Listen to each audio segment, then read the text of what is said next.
विद्यार्थी मित्रांनो, आज आपण इयत्ता पहिलीची एक कविता छानशी चांदोबाचं घर ही कविता आपण शिकणार आहोत।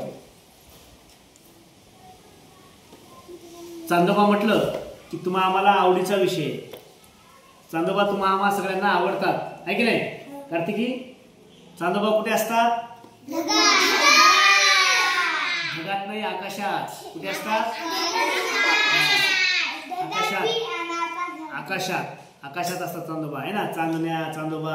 आपल्याला रात्र झाली, आपण झोपलो गणेश की आपल्याला चांदोबा दिसतात, है ना?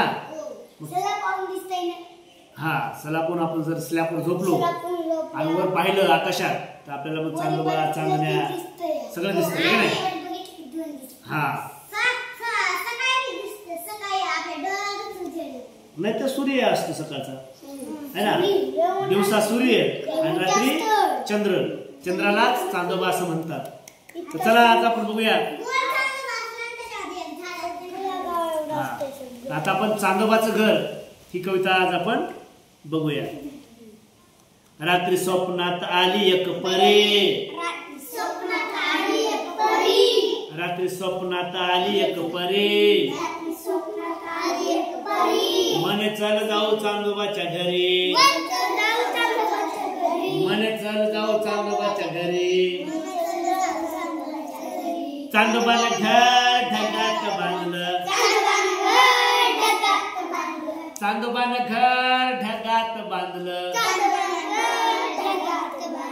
चांदणी तोरण दारात,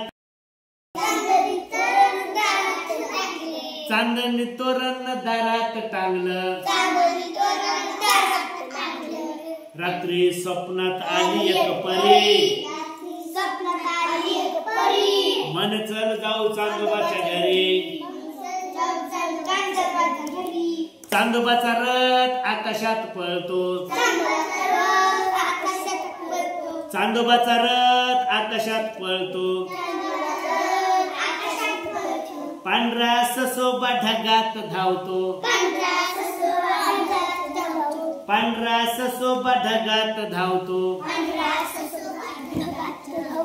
रात्री स्वप्नात आली एक परी, म्हणे चल जाऊ चांदोबाच्या घरी। चांदोबाच्या दारी चांदण्याची बाग, चांदोबाच्या दारी चांदण्याची बाग। मुलं आणि फुलं दिसती जागोजाग,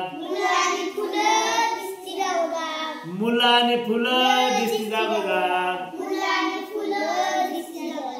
रात्री स्वप्नात आली एक परी,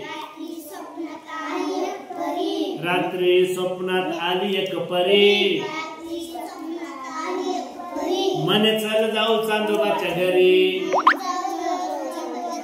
म्हणे चल जाऊ चांदोबाच्या घरी।